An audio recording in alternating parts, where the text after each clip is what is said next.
ഈ സായാഹ്നത്തിൽ നമുക്കെല്ലാവർക്കും ബോധ്യമുള്ളതുപോലെ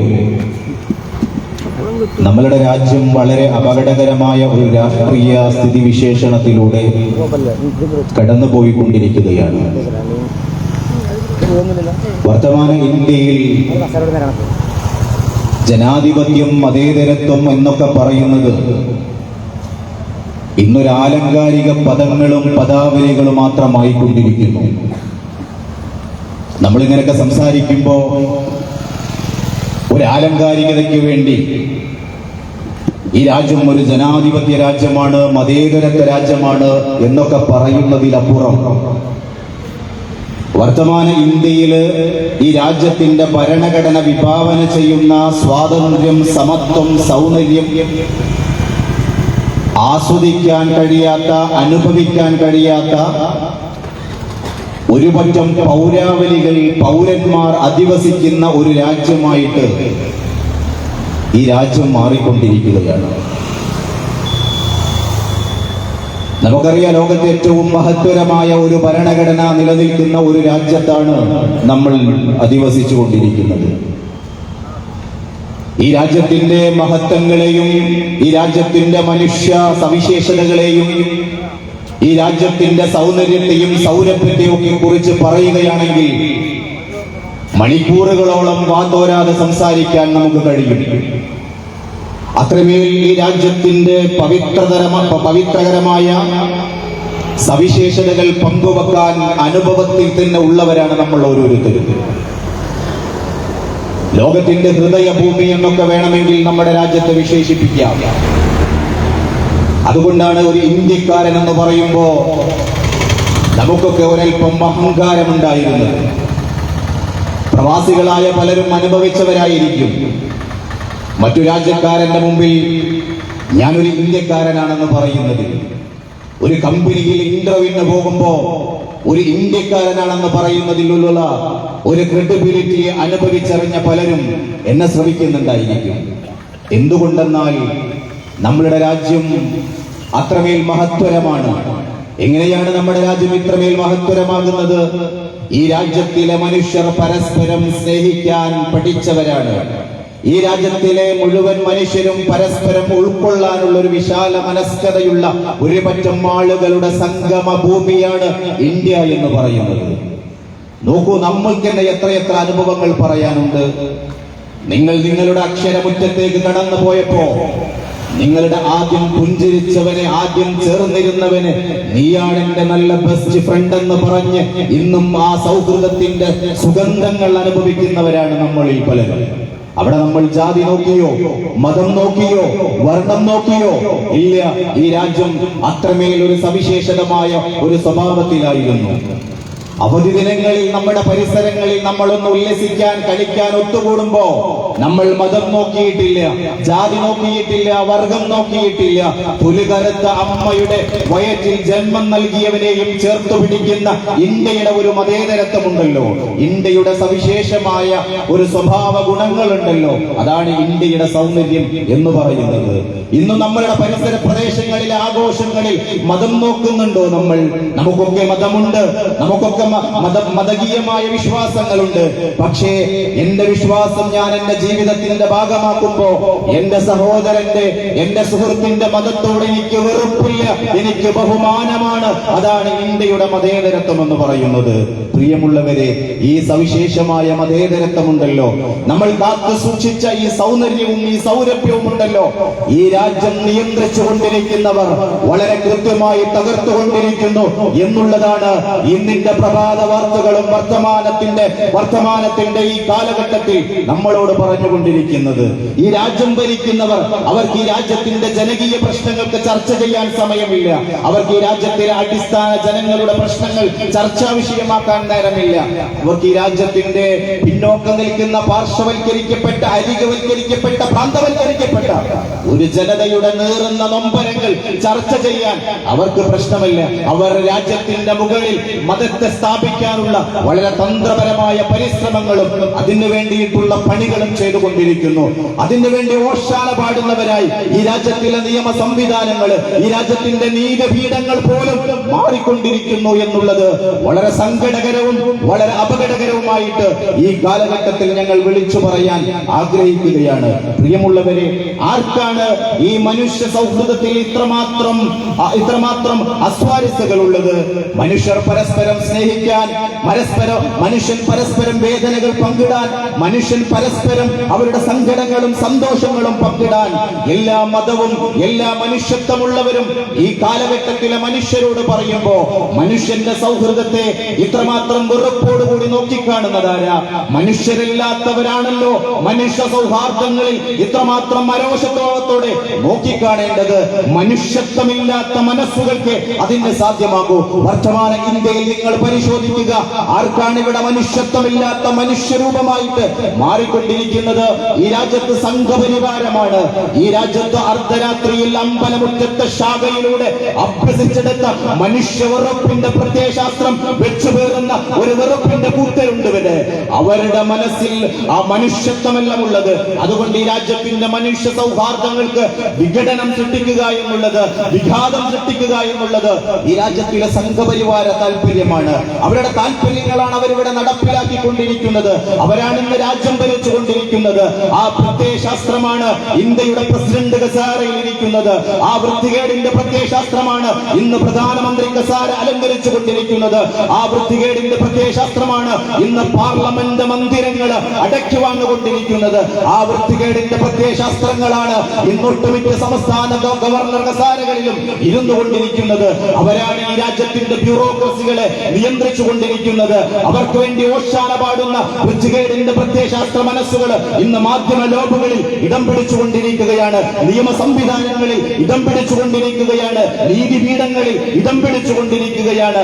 അങ്ങനെ ഈ വൃത്തികേടിന്റെ പ്രത്യയശാസ്ത്രം ഈ രാജ്യത്തിന്റെ ജനാധിപത്യത്തെ, ഈ രാജ്യത്തിന്റെ മതേതരത്വത്തെ, ഈ രാജ്യത്തിന്റെ ഫെഡറൽ സംവിധാനത്തെ, ഈ രാജ്യത്തിന്റെ ഭരണഘടനയെ വരിഞ്ഞു മുറുക്കിക്കൊണ്ടിരിക്കുന്ന ഒരു രാഷ്ട്രീയ സാഹചര്യത്തിലൂടെയാണ് പ്രിയപ്പെട്ടവരെ നമ്മുടെ രാജ്യം കടന്നുപോയിക്കൊണ്ടിരിക്കുന്നത്.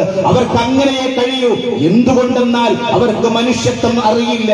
അവർക്ക് മനുഷ്യത്വത്തെ കുറിച്ച് അവർ തൊട്ടു തീണ്ടിയിട്ടില്ല. അവർ അവരുടെ രാഷ്ട്രീയ വിദ്യാഭ്യാസം തുടങ്ങുന്നത് രാജ്യത്ത് കലാപങ്ങൾ നടത്തിയിട്ടാണ്, രാജ്യത്തെ പ്രശ്നവൽക്കരിച്ചുകൊണ്ടാണ് അവരവരുടെ രാഷ്ട്രീയത്തെ കെട്ടിപ്പടുത്തിട്ടുള്ളത്. അവർ ഒരുപാട് മനുഷ്യ ജീവനുകളെ കൊണ്ട് ഓളി കളിച്ചിട്ടാണ് അവർ അവരുടെ അധികാര സ്വപ്നങ്ങളിൽ നിന്ന് സ്വൈരവിഹാരം നടത്തുന്നത്. അവർ നൂറുകണക്കിന് ആരാധനാലയങ്ങൾ തകർത്തിട്ടുണ്ട്. ഒരുപാട് അമ്മമാരുടെ ഉമ്മമാരുടെ സ്വപ്നങ്ങൾക്ക് മീറെ സ്വപ്നങ്ങൾക്കൂടെ ചക്രങ്ങൾ ഉരുട്ടിക്കൊണ്ടാണ് അവര് ആ അധികാരത്തിന്റെ അപ്പകഷ്ണങ്ങള് തങ്ങളുടെ ജൽപ്പതിയിലാക്കിയിട്ടുള്ളത്. അതുകൊണ്ട് തന്നെ അവർക്ക് മനുഷ്യത്വം അറിയില്ല. അവർക്ക് രാജ്യത്തിന്റെ ജനാധിപത്യത്തിന് വേണ്ടി സംസാരിച്ച ഒരു പച്ച മനുഷ്യനെ വെടിവീഴ്ത്തി വീഴുന്ന ഒരു പ്രത്യയശാസ്ത്രം വെച്ചുകേറുന്നവരാണ് ഈ രാജ്യം ഇന്ന് അടക്കി ഭരിച്ചുകൊണ്ടിരിക്കുന്നത്. അതുകൊണ്ട് മനുഷ്യത്വത്തെ കുറിച്ച് അവരോട് സംസാരിച്ചിട്ട് കാര്യമില്ല. ഈ രാജ്യത്തിന്റെ പ്രബുദ്ധതയെ വീണ്ടെടുക്കാൻ, ഈ രാജ്യത്തിന്റെ ജനാധിപത്യത്തെ വീണ്ടെടുക്കാൻ, ഈ രാജ്യത്തിന്റെ മതേതരത്വത്തെ വീണ്ടെടുക്കാൻ ഈ നാട്ടിലെ നല്ല മനുഷ്യരോട് ഞങ്ങൾക്ക് ഓർമ്മപ്പെടുത്താനുള്ളത്, ഇന്ത്യയിൽ ഇന്ത്യൻ ജനാധിപത്യത്തിന്റെ, ഇന്ത്യൻ മതേതരത്വത്തിന്റെ വീണ്ടെടുപ്പിന് വേണ്ടി ആന്റി ഫാസിസം സംസാരിക്കാൻ, ഫാസിസ്റ്റ് വിരുദ്ധ ചേരിയെ ശക്തിപ്പെടുത്താൻ നിങ്ങൾക്ക് കിട്ടുന്ന സമയങ്ങൾ പാഴാക്കി കളയല്ലേ എന്ന് ഈ നാട്ടിലെ നല്ലവരായ മനുഷ്യരോട് ഞാൻ ഓർമ്മപ്പെടുത്തുകയാണ്. പ്രിയപ്പെട്ട കോൺഗ്രസുകാരനോട്, പ്രിയപ്പെട്ട CPIM-കാരനോട്, മുസ്ലിം ലീഗുകാരനോട്, മറ്റു സെക്കുലർ പാർട്ടിയിലുള്ളവരോട്, നിങ്ങൾ എന്നെ ഒരു കോൺഗ്രസുകാരനായി ശ്രമിച്ചില്ലേ? നിങ്ങൾ എന്നെ ഒരു കമ്മ്യൂണിസ്റ്റുകാരനായി എന്നെ ശ്രമിക്കില്ലേ? നിങ്ങളൊരു മുസ്ലിം ലീഗുകാരനായി എന്നെ ശ്രമിക്കില്ലേ? നിങ്ങൾ പിടിച്ചിരിക്കുന്ന കൊടിയുടെ നിറമുണ്ടല്ലോ, അതൊരു 5 മിനിറ്റത്തേക്ക് മാറ്റിവെച്ചുകൊണ്ട് ഒരു മനുഷ്യനായി നിങ്ങൾ എന്നെ ശ്രമിക്കുക. നിങ്ങൾ സോഷ്യൽ ഡെമോക്രാറ്റിക് പാർട്ടി ഓഫ് ഇന്ത്യയുടെ മെമ്പർഷിപ്പ് എടുക്കണം എന്നല്ല ഞാൻ പറഞ്ഞു വെക്കുന്നത്. ഈ രാജ്യത്ത് നേരിട്ട് കൊണ്ടിരിക്കുന്ന ഒരു വലിയ അപകടമുണ്ട്. നമ്മൾ ഇന്നലകളിൽ അനുഭവിച്ച ഒരു സൗന്ദര്യവും ഒരു സൗരഭ്യവും നമ്മളുടെ മക്കൾക്ക്, നമ്മുടെ പേരമക്കൾക്ക്, ഈ നാടിന്, ഈ മണ്ണിന് നാളെ അനുഭവിക്കേണ്ടതുണ്ട്.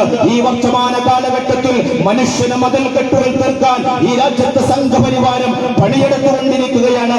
മുസ്ലിം എന്നൊരു പ്ലാറ്റ്ഫോം ഉണ്ടാക്കിയിട്ട്, ഹിന്ദു എന്നൊരു പ്ലാറ്റ്ഫോം ഉണ്ടാക്കിയിട്ട്, ക്രിസ്ത്യാനി എന്നൊരു പ്ലാറ്റ്ഫോം ഉണ്ടാക്കിയിട്ട് മനുഷ്യനെ മതിൽ കെട്ടുകൾ തീർത്തുകൊണ്ട് പരസ്പരം മുട്ടനാടുകളെ കൊണ്ട് തമ്മിലടിപ്പിച്ച് കഥ പറയുന്ന കുറുക്കന്റെ കൗശലം പോലെ ഈ നാടിൽ മതസൗഹാർദ്ദത്തിൽ ജീവിക്കുന്ന പച്ച മനുഷ്യനായി ജീവിക്കുന്ന മനുഷ്യന്റെ മനസ്സിലേക്ക്, അവന്റെ വാരിയല്ലുകളെ കൊണ്ട് മൂടപ്പെട്ട ഹൃദയത്തിന്റെ അന്തരാളങ്ങളിലേക്ക് വർഗീയതയുടെ നിറവും വർഗീയതയുടെ മണവും കുത്തിവെച്ചുകൊണ്ട് മനുഷ്യനെ പരസ്പരം ഡ്രസ് കോഡിലൂടെ, യൂണിഫോമിലൂടെ, ആചാരങ്ങളിലൂടെ, അനുഷ്ഠാനങ്ങളിലൂടെ മിണ്ടുവാനും ചിരിക്കുവാനും സഹവസിക്കുവാനും സഹവർഗത്തിൽ ഏർപ്പെടാനും ഒരു കൂട്ടർ ഇവിടെ പറഞ്ഞ് പഠിപ്പിച്ചുകൊണ്ടിരിക്കുമ്പോ നാളെയുടെ നമ്മളുടെ മക്കള്, നാളെ വരുന്ന ഒരു തലമുറ അവൻ നല്ല കൂട്ടുകാരനായി തിരഞ്ഞെടുക്കാൻ, അവന്റെ കമ്മ്യൂണിറ്റിയിൽപ്പെട്ട, അവന്റെ അതേ സെൻസസിൽ നിൽക്കുന്ന, അവന്റെ സ്റ്റാറ്റസിൽ നിൽക്കുന്ന, അവനോടൊപ്പം തോളുരുമ്പി നിൽക്കാനുള്ള ക്വാളിറ്റി ഉള്ളവനെ തിരഞ്ഞെടുക്കുന്ന ഒരു തിരച്ചിൽ പ്രക്രിയയിലേക്ക്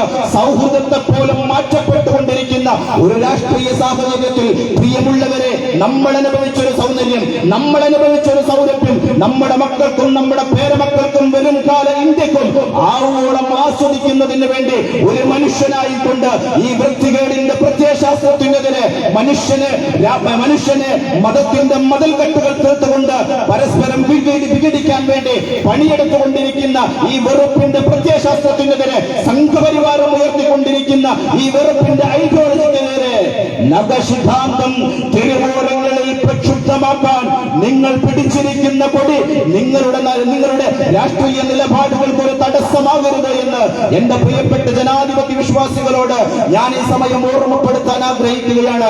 ഇന്ത്യൻ ജനാധിപത്യത്തിന്റെ വീണ്ടെടുപ്പിന് വേണ്ടി, ഇന്ത്യയുടെ മതേതര വീണ്ടെടുപ്പിന് വേണ്ടി ഫാസിസ്റ്റ് വിരുദ്ധ ചേരിയുടെ സംഗമ ഭൂമികൾ കാണുമ്പോ കക്ഷി രാഷ്ട്രീയ സംഘടന സങ്കുചിതം മാറ്റിവെച്ചുകൊണ്ട് ഇന്ത്യക്ക് വേണ്ടി ഒരുമിച്ച് നിൽക്കാൻ ഈ നാട്ടിലെ പ്രബുദ്ധരായ നാട്ടുകാരോട്, ജനാധിപത്യ വിശ്വാസികളോട് ഓർമ്മപ്പെടുത്താൻ ഞാൻ ആഗ്രഹിക്കുന്നു. ഇത് ഏതെങ്കിലും ഒരു മതത്തിന്റെ പ്രശ്നമല്ല, ഇത് ഏതെങ്കിലും ഒരു പ്രത്യേക സംഘടനയുടെ പ്രശ്നമല്ല.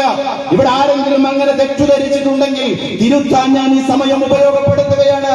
ആരെങ്കിലും ഇന്ത്യയുടെ ഒരു മുസ്ലിം പ്രശ്നമാണ്, ഇന്ത്യയിലെ സംഘപരിവാരം, അങ്ങനെ ആരെങ്കിലും തെറ്റുധരിച്ചോ? ഇന്ത്യയിലെ മുസ്ലിം ആരാധനാലയങ്ങൾക്ക് മാത്രമുള്ള ഒരു വെല്ലുവിളിയാണ് ഈ രാജ്യത്തെ സംഘപരിവാരം, അങ്ങനെ ആരെങ്കിലും തെറ്റുധരിച്ചോ? ഇന്ത്യയിലെ ഏതെങ്കിലും ഒരു രാഷ്ട്രീയ പാർട്ടിക്ക്, ഇന്ത്യയിലെ ഏതെങ്കിലും ഒരു മതസംഘടനയ്ക്കുള്ള വെല്ലുവിളിയാണ് ഈ രാജ്യത്തെ സംഘപരിവാരം, അങ്ങനെ ആരെങ്കിലും തെറ്റിദ്ധരിച്ചവരുണ്ടോ? അവരോട് തിരുത്തപ്പെടാൻ ഞാൻ ആഗ്രഹിക്കുന്നു. ഇന്ത്യയിലെ 2.5% മാത്രമുള്ള ഭൂനൂൽ ധരിച്ച സവർണനല്ലാത്ത മുഴുവൻ മനുഷ്യരുടെയും ശത്രുവാണ് സംഘപരിവാരം എന്ന് പറയുന്നത്.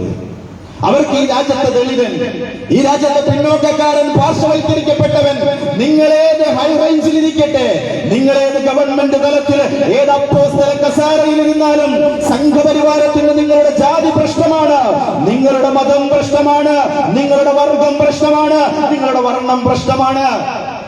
സംഘപരിവാരം എന്നും തിരുത്തപ്പെടാത്തവരുടെ വിചാരധാരയുണ്ട്. അതിൽ ഒന്നാമത് എണ്ണിയതാണ് ഇന്ത്യയിലെ മുസ്ലിങ്ങൾ അവരുടെ ശത്രുക്കളാണ്. അവർ രണ്ടാമതെണ്ണി ഇന്ത്യയിലെ ക്രിസ്ത്യാനികൾ അവരുടെ ശത്രുക്കളാണ്. ഇന്ത്യയിലെ കമ്മ്യൂണിസ്റ്റുകാരൻ അവരുടെ ശത്രുക്കളാണ്. വിചാരധാര പറഞ്ഞു വെച്ച ശത്രുക്കളുണ്ട്, വിചാരധാര പറഞ്ഞു വെക്കാത്ത ചില ശത്രുക്കളുണ്ട്. എന്റെ പ്രിയപ്പെട്ട സംഘപരിവാരത്തിന്റെ അമ്പലമുറ്റങ്ങളിൽ അഭ്യാസം നടത്തുന്ന എന്റെ പ്രിയപ്പെട്ട RSSന്റെ സുഹൃത്തുക്കൾ ആരെങ്കിലും എന്നെ ശ്രമിക്കുന്നുണ്ടെങ്കിൽ അവരോടുകൂടി ഞാൻ പറഞ്ഞു വെക്കട്ടെ, തെരുവോരങ്ങളില് ആയുധാഭ്യാസം നടത്തി അലമുറയിടാൻ വിധിക്കപ്പെട്ടവരാണ് നിങ്ങൾ. അതുകൊണ്ട് നിങ്ങളെ പരസ്യ ശത്രുവിൽ അവരെ പെടുത്തിയിട്ടില്ല. ദളിതനാണോ, പിന്നോക്കക്കാരനാണോ, പാർശ്വവൽക്കരിക്കപ്പെട്ടവനാണോ, അരികവൽക്കരിക്കപ്പെട്ടവനാണോ, ഭൂനൂൽ ധരിച്ച അമ്മയുടെ വയറ്റിൽ ജന്മം നൽകിയിട്ടില്ലേ? വരും കാല ഇന്ത്യയിലെ സംഘപരിവാര ശത്രു പട്ടികയിൽ നീയുമുണ്ട് എന്ന് ഞാൻ ഇവിടെ പറഞ്ഞു വെക്കാൻ ആഗ്രഹിക്കുകയാണ്. ഇന്ത്യയിലെ പ്രസിഡന്റ് കസാരയിൽ ഇരിക്കുന്നവര് പല ഔദ്യോഗിക ചടങ്ങുകൾക്കും ക്ഷണിക്കപ്പെടാതിരിക്കാൻ തൊലികറുത്ത അമ്മയുടെ വയറ്റിൽ ജന്മം നൽകി എന്നുള്ളത് കൊണ്ടാണ്. അതുകൊണ്ട് ഈ കാലഘട്ടത്തിൽ ഫാസിസത്തിനെതിരെ നിലപാട് സ്വീകരിക്കുമ്പോ, ഈ രാജ്യത്ത് സംഘപരിവാരം ഉയർത്തിക്കൊണ്ടിരിക്കുന്ന ഭീഷണിക്കെതിരെ നിലപാട് സ്വീകരിക്കുമ്പോ, അതേതെങ്കിലും ഒരു മതത്തിന്റെ, ഏതെങ്കിലും ഒരു സംഘടനയുടെ, ഏതെങ്കിലും ചില വ്യക്തികളുടെ മാത്രം ഒരു പ്രശ്നമായിട്ട് ആരും തെറ്റിദ്ധരിക്കേണ്ട. നിങ്ങള് ഇന്ത്യയിലെ സംഘപരിവാരം അവർ നടത്തിക്കൂട്ടിയ അക്രമങ്ങള്, കലാപങ്ങള്, കലുഷിത പ്രവർത്തനങ്ങള് നിങ്ങൾ പരിശോധിക്കുക. അവർ തകർത്തെറിഞ്ഞ ആരാധനാലയങ്ങളുടെ ലിസ്റ്റുകൾ നിങ്ങൾ പരിശോധിക്കുക. പരിശോധിക്ക്, നിങ്ങൾക്ക് കണ്ടെത്താൻ കഴിയും എത്ര മനുഷ്യരെയാണ് അവർ കൊന്നുകളഞ്ഞത്. ഈ രാജ്യത്ത് നിങ്ങൾക്കറിയുമോ, ഡോക്ടർ MM കൽബുർഗി എന്ന ഒരു മനുഷ്യന് ഒരു യൂണിവേഴ്സിറ്റിയിലെ വൈസ് ചാൻസലർ ആയിരുന്നു. എന്തിനാണ് MM കൽബുർഗിയെ കൊന്നത്? മുസ്ലിം ആയതുകൊണ്ടാണോ? ഒരു വിശ്വാസത്തിന്റെ ഐഡിയോളജി ഉയർത്തിപ്പിടിച്ചു എന്നതിന്റെ പേരിലാണോ ഡോക്ടർ MM കൽബുർഗിയെ സംഘപരിവാരം കൊന്നുകളഞ്ഞത്? തന്റെ വീട്ടിന്റെ കോണിൽ ബെല്ലടിച്ചപ്പോ തന്റെ ഉമ്മറത്ത് വന്ന അതിഥിയെ സ്വീകരിക്കാൻ നിറപുഞ്ചിരിയോടെ കഥക് തുറന്ന ഡോക്ടർ MM കൽബുർഗിയെ ഒരു ശബ്ദത്തോടുകൂടി നിശ്ചലമാക്കിയില്ലേ? സംഘപരിവാരം എന്തിനായിരുന്നു? ഫാസിസത്തിനെതിരെ തനിക്ക് കിട്ടുന്ന അവസരങ്ങളിലെ സെമിനാറുകളിൽ, സിംബോസിയങ്ങളിൽ ഡോക്ടർ MM കൽബുർഗി സംസാരിച്ചു എന്നതുകൊണ്ടാണ്. നിങ്ങൾക്ക് ഗോവിന്ദ പൻസാരയെ അറിയുമോ? എന്തിനാണ് എഴുത്തുകാരനായ ഗോവിന്ദ പൻസാരയെ കൊന്നുകളഞ്ഞത്? ഈ രാജ്യത്തിലെ സംഘപരിവാരം ഫാസിസത്തിനെതിരെ വർത്തമാനം പറഞ്ഞു എന്നുള്ളത് കൊണ്ട്, ഈ രാജ്യത്തിലെ മനുഷ്യർക്ക് വേണ്ടി സംസാരിച്ചു എന്നതുകൊണ്ടാണ് ഡോക്ടർ MM കൽബുർഗിയെ, ഗോവിന്ദ പൻസാരയെ അടക്കമുള്ള ഗൗരി ലങ്കേഷ് അടക്കമുള്ള മാധ്യമ പ്രവർത്തകരെ പോലും വെറുതെ വിടാതെ ഈ കാലഘട്ടത്തിൽ സംഘപരിവാരം വേട്ടയാടിക്കൊണ്ടിരിക്കുന്നത്. അവരുടെ പ്രശ്നം മതമല്ല, അവരുടെ പ്രശ്നം നീതിക്ക് വേണ്ടി, മനുഷ്യർക്ക് വേണ്ടി ഇവിടെ ആരും സംസാരിക്കരുത്. നിങ്ങൾ നോക്കൂ, ഇന്ത്യയിലെ ജയിലറയിൽ എത്രയെത്ര സാമൂഹിക പ്രവർത്തകർ, എത്രയെത്ര മനുഷ്യാവകാശ പ്രവർത്തകർ, എത്രയെത്ര നിരപരാധികളായ ആളുകളാണ് ഇന്ത്യയിലെ ജയിലറയിൽ കിടക്കുന്നത്. എന്താണ് അവരൊക്കെ ചെയ്ത അപരാധം? അവർ ചെയ്ത അപരാധം ഫാസിസത്തോട് ഒരു അണുമണി കോംപ്രമൈസ് ഇല്ലാതെ ഈ രാജ്യത്തിന്റെ മതേതരത്വത്തിന് വേണ്ടി, ഈ രാജ്യത്തിന്റെ മനുഷ്യത്വത്തിന് വേണ്ടി സംസാരിച്ചു എന്നുള്ളതാണ്. ഈ പാർട്ടിയുടെ പ്രഥമ പ്രസിഡന്റ് അതിശൈലിയിൽ കഴിഞ്ഞുകൊണ്ടിരിക്കുമ്പോഴും ഇന്ന് ഭരണകൂട ഭീകരതയ്ക്ക് ഇരയായിക്കൊണ്ട് ജയിലറകൾ പുൽകേണ്ടി വന്നത് ഫാസിസത്തോട് സന്ധിയില്ലാതെ കലഹിച്ചു എന്നതുകൊണ്ടാണ്, മനുഷ്യത്വത്തിന് വേണ്ടി സംസാരിച്ചു എന്നുള്ളത് കൊണ്ടാണ്, ഈ രാജ്യത്തിലെ മതേതരത്വത്തിന് വേണ്ടി സംസാരിച്ചു എന്നുള്ളത് കൊണ്ടാണ്. അങ്ങനെ ഇന്ത്യയുടെ ജയിലറകളിൽ ആയിരക്കണക്കിന് മനുഷ്യരെ തുന്നി പാർപ്പിച്ചുകൊണ്ട് ഫാസിസത്തിനെതിരെ ഉന്നയിക്കുന്ന മുഴുവൻ മുനകളെയും ഒടിക്കാൻ ശ്രമിച്ചുകൊണ്ടിരിക്കുകയാണ്. ജയിലറകളിലേക്കാക്കിക്കൊണ്ട്, കൽത്തുറങ്കിലാക്കിയിട്ട് ഭീഷണികൾ നടത്തി, കണ്ണുരുട്ടിക്കൊണ്ട് നിങ്ങൾ ചെയ്തു കൂട്ടുന്ന തോന്നിവാസങ്ങൾക്കെതിരെയുള്ള ശബ്ദങ്ങളെ അവസാനിപ്പിക്കാമെന്ന് ഏതെങ്കിലും സംഘപുത്രന്മാർ സ്വപ്നം കണ്ടിട്ടുണ്ടെങ്കിൽ അവരോട് പറഞ്ഞു വെക്കട്ടെ, ആ സ്വപ്നത്തെ ഞങ്ങൾ അറബിക്കടലിലേക്ക് വലിച്ചെറിയുകയാണ്. ഞങ്ങളുടെ ശരീരത്തിൽ അവസാനത്തെ ചുടുചോരത്തോടുന്ന കാലത്തോളം ഇന്ത്യയിൽ സംഘപരിവാരം നടത്തിക്കൊണ്ടിരിക്കുന്ന മുഴുവൻ തോന്നിവാസങ്ങളെയും, മുഴുവൻ തെമ്മാടിത്തരങ്ങളെയും ഈ രാജ്യത്തിന്റെ പൊതുസമക്ഷത്തിൽ ഞങ്ങൾ സംസാരിക്കുക തന്നെ ചെയ്യും. കാരണം ഞങ്ങൾ ചരിത്രത്തിലൂടെ സഞ്ചരിക്കുന്നവരാണ്, ഞങ്ങൾ കാലഘട്ടത്തിന്റെ ഇന്നലകൾ മനസ്സിലാക്കി സഞ്ചരിക്കുന്നവരാണ്. ഫാസിസം ഈ രാജ്യത്ത് ഒരുപാട് മനുഷ്യരെ ഭീഷണിപ്പെടുത്തി മൗനികളാക്കിയിട്ടുണ്ട് എന്ന് ഞങ്ങൾക്കറിയാം. എങ്ങനെയാണ് ഫാസിസം ഭീഷണിപ്പെടുത്തിയിട്ട് മൗനികളാക്കിയിരിക്കുന്നത്? ഇന്ന് പ്രഭാത വാർത്ത തുറന്നപ്പോ നമുക്ക് കാണാൻ കഴിഞ്ഞത്, രാജ്യത്തിന്റെ തലസ്ഥാന നഗരിയിൽ സംഘപരിവാരത്തിന്റെ ടൂളുകള് ഒരു രാഷ്ട്രീയ പാർട്ടി ഡൽഹി അടക്കി ഭരിച്ചുകൊണ്ടിരിക്കുന്ന രാഷ്ട്രീയ പാർട്ടിയുടെ ജനപ്രതിനിധികളുടെ, നേതാക്കന്മാരുടെ ഓഫീസുകളും വീടുകളും കുടുംബ വീടുകളും കയറിയിറങ്ങി റെയ്ഡ് നടത്തിക്കൊണ്ടിരിക്കുകയാണ്. ഒരു രാഷ്ട്രീയ പാർട്ടിക്ക് ഏറ്റവും വലിയ വെല്ലുവിളിയായിക്കൊണ്ട് ഇത്തരം ടൂളുകളെ ഉപയോഗിച്ചുകൊണ്ടിരിക്കുകയാണ്. ഇന്ന് മലയാള വാർത്തയിൽ നമ്മൾ കേട്ട വാർത്ത, ആം ആദ്മി പാർട്ടിയുടെ നേതാക്കന്മാരുടെ, ജനപ്രതിനിധികളുടെ വീടുകള് റെയ്ഡ് നടത്തിക്കൊണ്ടിരിക്കുന്നു എന്നുള്ളതാണ്. അതിന് നിങ്ങൾ അതിനും വഴങ്ങുന്നില്ലേ? നിങ്ങളുടെ വീടുകളിലേക്ക് ഞങ്ങൾ കോണിൽ ബെല്ലടിച്ചു വരും. നിങ്ങളുടെ വീടുകളിൽ ഞങ്ങൾ അതിഥിയായി വന്ന് നിങ്ങളെ ഇല്ലാതെയാക്കും. നിങ്ങളുടെ പൊതുയിടങ്ങളിൽ ഞങ്ങൾ ഇരുട്ടിന്റെ മറവില് ഞങ്ങൾ ഇല്ലാതെയാക്കും. ജനസമക്ഷം നിങ്ങളുടെ പിതാവിന്റെ കൂടെയാകട്ടെ, നിങ്ങളുടെ കുടുംബത്തിന്റെ കൂടെയാകട്ടെ, വരുന്ന വാഹനങ്ങൾ ഇടിച്ച് ഞങ്ങൾ ഇല്ലാതെയാക്കും. നിങ്ങൾ ഞങ്ങൾക്കെതിരെ സംസാരിക്കരുത് എന്നൊരു കൂട്ടരിവിടെ പറഞ്ഞു വെക്കുകയാണ്. ED പോലുള്ള, NIA പോലുള്ള ഇന്ന് സർക്കാരിന്റെ ചട്ടുകമായി പ്രവർത്തിച്ചുകൊണ്ടിരിക്കുന്ന ഏജൻസികളെ ഉപയോഗിച്ചുകൊണ്ട് മുഴുവൻ രാഷ്ട്രീയ പാർട്ടികളെയും, മതമതേതര സംഘടനകളെയും, പൗരാവകാശ പ്രവർത്തകരെയും, മാധ്യമ പ്രവർത്തകരെയും സംഘപരിവാറിൽ നിന്ന് വിലക്കെടുത്തുകൊണ്ടിരിക്കുകയാണ്. അതുകൊണ്ടാണല്ലോ ഈ രാജ്യത്ത് ഇത്രമേൽ വലിയ തോന്നിവാസം, ഭരണഘടനാ വിരുദ്ധമായ പ്രവർത്തനങ്ങള്, പ്രസ്താവനകളൊക്കെ നടന്നിട്ടും ആരും അതിനെതിരെ മിണ്ടുന്നില്ല. രാജ്യത്തിന്റെ ജുഡീഷ്യറിക്ക് പോലും ഭയമാണ്. കാരണം മിസ്റ്റർ ലോ എന്ന് പറയുന്ന ഒരു സിംബൽ രാജ്യത്ത് സംഘപരിവാരം ഉണ്ടാക്കിയിട്ടുണ്ട്. ഞങ്ങൾക്കെതിരെ സംസാരിച്ചാൽ എന്നൊരു ചോദ്യചിഹ്നങ്ങള് മാധ്യമ പ്രവർത്തകർക്ക് ഇട്ടു തന്നിട്ടുണ്ട്, മനുഷ്യാവകാശ പ്രവർത്തകർക്കുണ്ട്, ജുഡീഷ്യറിയിലുള്ളവർക്കുണ്ട്, പോലീസ് ഉദ്യോഗസ്ഥന്മാർക്കുണ്ട്. അറിയുമോ നിങ്ങൾക്ക്? സഞ്ജീവ് ഭട്ട് എന്ന് പറയുന്ന നട്ടലുള്ള ഒരു പോലീസ് ഉദ്യോഗസ്ഥന് DGP കസാരയിൽ നിന്ന് സമുന്നതനായ ATS തലവനായിരിക്കുന്ന ഈ രാജ്യത്തിലെ ജനാധിപത്യത്തിനും മതേതരത്വത്തിനും വേണ്ടി സംസാരിച്ചു കൊണ്ടിരിക്കുന്ന സത്യസന്ധരായ നിയമപാലകര് അവരൊക്കെ എവിടെയാണെന്നറിയോ? ഇന്നും ജാമ്യത്തിന് വേണ്ടി കേടപേക്ഷിച്ച് തന്റെ നീതിപീഠങ്ങൾ വലിച്ചെറിയുന്ന പേപ്പർ കഷ്ണങ്ങളാക്കിയിട്ട് സഞ്ജീവ് ഭട്ട് എന്ന നട്ടലുള്ള പോലീസ് ഉദ്യോഗസ്ഥന് ഈ രാജ്യത്തിന്റെ മനുഷ്യത്വത്തിന് വേണ്ടി സംസാരിച്ചു, അനീതിക്കെതിരെ കലഹിച്ചു എന്നതിന്റെ പേരിൽ വേട്ടയാടിക്കൊണ്ടിരിക്കുകയാണ് സംഘപരിവാരം. ഈ രാജ്യത്ത് അത്തരത്തിൽ ഒരുപാട് പൊതുബോധങ്ങൾ ഉണ്ടാക്കിക്കൊണ്ടിരിക്കുകയാണ്. വിമർശിക്കാൻ പാടില്ല, ആരും വിമർശിക്കുന്നില്ലല്ലോ. എതിരെ പ്രസംഗിക്കാൻ പാടില്ല. പ്രധാനമന്ത്രിക്കെതിരെ വിമർശിച്ച് പ്രസംഗിച്ച കേസാണ് ഈ വർത്തമാന ജനാധിപത്യ കേരളത്തില്. ഇന്ത്യയില്ല, കേരളത്തിൽ പോലും അത്തരം വിമർശനങ്ങൾക്ക് വിലക്കേർപ്പെടുത്തിക്കൊണ്ടിരിക്കുകയാണ്. രാജഭരണത്തെ പോലും നാണം കെടുത്തുന്ന തരത്തിലാണ് വർത്തമാന ഇന്ത്യയിലെയും കേരളത്തിലെയും രാഷ്ട്രീയ സ്ഥിതിവിശേഷങ്ങൾ കടന്നുപോയിക്കൊണ്ടിരിക്കുന്നത്. ഇരുട്ടിനെ പേടിയുള്ള ജനപ്രതിനിധികള്, വിമർശനങ്ങളെ ഇഷ്ടപ്പെടാത്തവര്, മാധ്യമങ്ങളുടെ ചോദ്യങ്ങൾക്ക് മറുപടി കൊടുക്കാത്തവര്, ഈ രാജ്യത്തിന്റെ നിയമ സംവിധാനങ്ങളില് കൃത്യമായി ഇടപെടലുകൾ നടത്താൻ കഴിയാത്ത തരത്തില് ദുസ്സഹമാക്കിക്കൊണ്ടിരിക്കുന്ന ഒരു തരത്തിൽ ഈ രാജ്യത്തെ ഒരു ഭരണ രാജ്യം എന്നതിനപ്പുറമാക്കുന്നതിന് വേണ്ടിയിട്ടുള്ള പരിശ്രമങ്ങൾ നടത്തിക്കൊണ്ടിരിക്കുന്നു സംഘപരിവാരം. ഈ രാജ്യത്ത് അധികാരത്തിലേക്ക് എത്തിയത് ഒരുപാട് കലാപ കലുഷിത പ്രവർത്തനങ്ങൾ നടത്തിയിട്ടാണെന്ന് ചരിത്രം പരിശോധിച്ചാൽ നമുക്കറിയാം.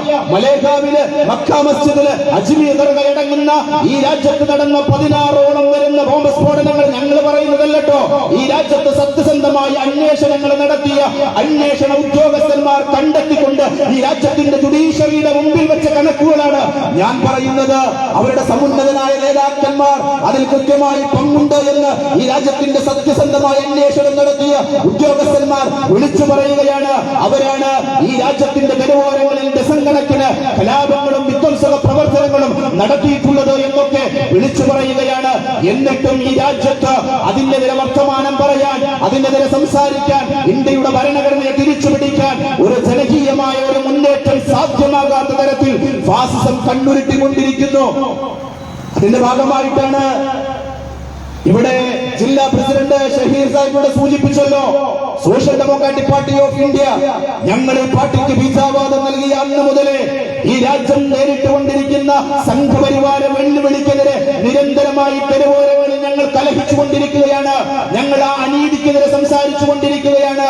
അങ്ങനെ സംസാരിച്ചു എന്നതിന്റെ പേരിൽ ഞങ്ങളുടെ നൂറുകണക്കിന് പ്രവർത്തകരെ ഇന്ന് കള്ളക്കേസിൽ കുടുക്കി ജയിലറകളിലേക്കാക്കിയിരിക്കുകയാണ്. തന്റെ പ്രിയപ്പെട്ട, തന്റെ ചോരയിൽ പിറന്ന കുഞ്ഞിനെ ഒന്ന് മാറോട് ചേർത്ത് പിടിച്ച് ചുടുചുംബനം പോലും കൊടുക്കാൻ സ്വാതന്ത്ര്യമില്ലാത്ത തരത്തില് ഭരണകൂട വേട്ടക്കിരയാക്കിക്കൊണ്ട് ഞങ്ങളുടെ പ്രിയപ്പെട്ട പ്രവർത്തകരെ അന്യായമായി കൽത്തുറങ്കിലടക്കുമ്പോ അവരോട് ഞങ്ങൾ പറയട്ടെ, ഇന്ത്യയിലെ സ്വാതന്ത്ര്യ സമര പോരാട്ടത്തിന്റെ ചരിത്രം വായിക്കുമ്പോ ആ ചരിത്രത്തിലൂടെ ഇടം പിടിച്ച് കടന്നു വന്നവരാണ്.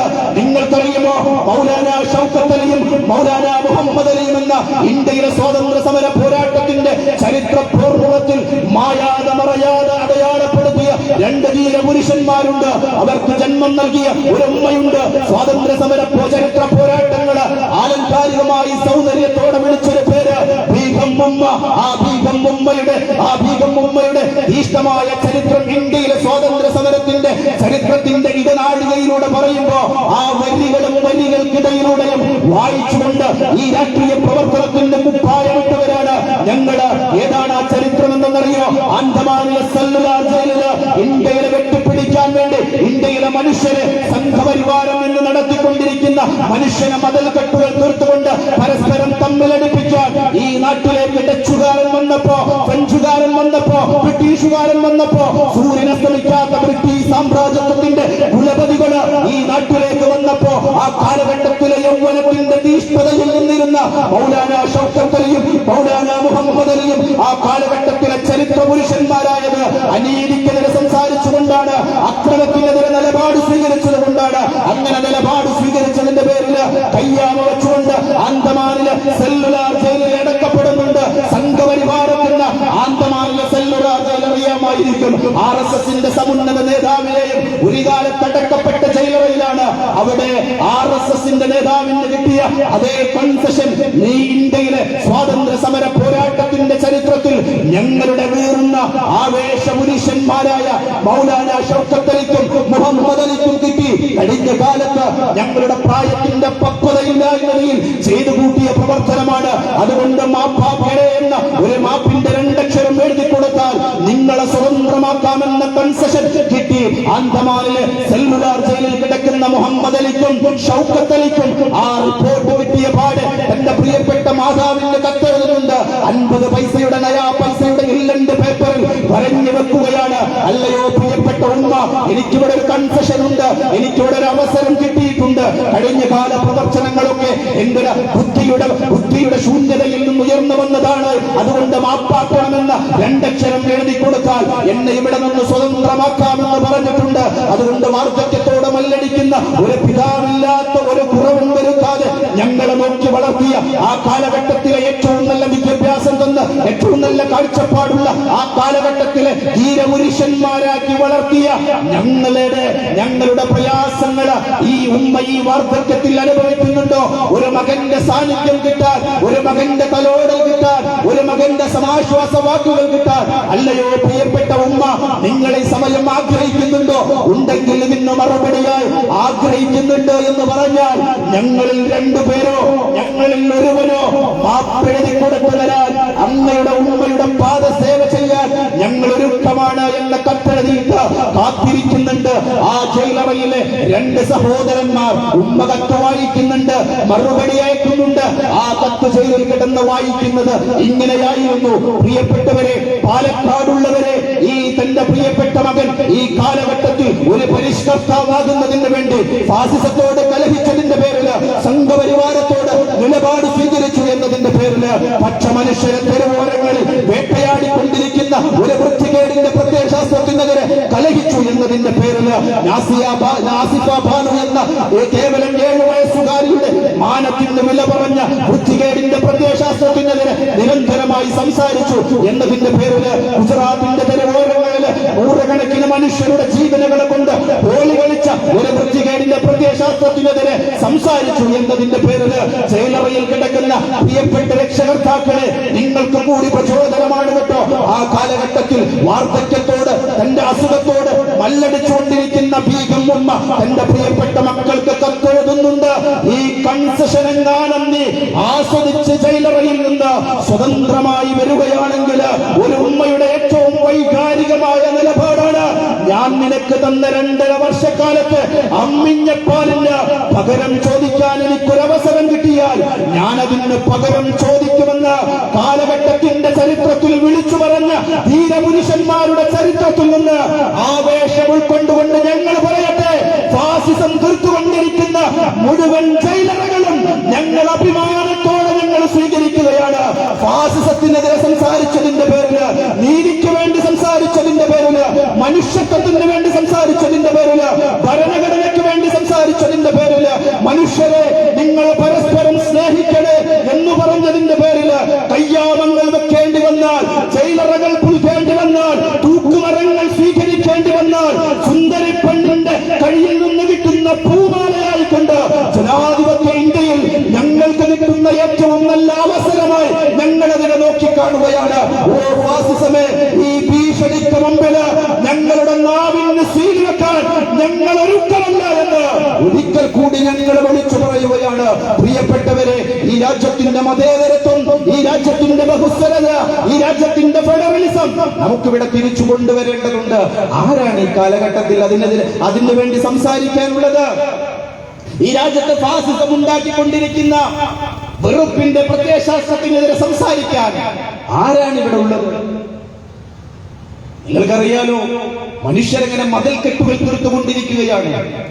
ഓരോ ദിനവും അതിന്റെ വേഗത കൂടിക്കൊണ്ടിരിക്കുകയാണ്.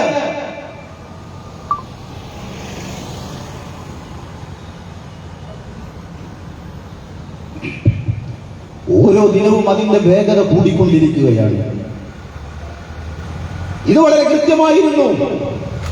സംഘപരിവാരത്തെ പഠിച്ചാൽ അവർ ഉയർത്തിക്കൊണ്ടിരിക്കുന്ന പ്രത്യയശാസ്ത്രത്തെ കുറിച്ച് പഠിച്ചാൽ social democratic party of India കഴിഞ്ഞ കാലങ്ങളായി നിരന്തരമായി തെരുവോരങ്ങളിൽ ഞങ്ങൾ പറഞ്ഞുകൊണ്ടിരിക്കുന്നുണ്ട്.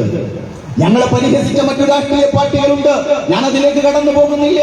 ഈ രാജ്യത്ത് ഫാസിസം, അവർ ഈ രാജ്യത്തിന്റെ ജനാധിപത്യത്തെ വെട്ടിപ്പിടിക്കുകയാണ്, അവർ ഈ രാജ്യത്തിന്റെ ഭരണഘടന പൊളിച്ചെഴുതിക്കൊണ്ടിരിക്കുന്നു. അവരെ 2.5% പ്രതിനിധാനം ചെയ്യുന്ന സവർണ താല്പര്യമാണ് ഇന്ത്യ രാജ്യത്ത് കൊണ്ടുവരാൻ പോകുന്നത്.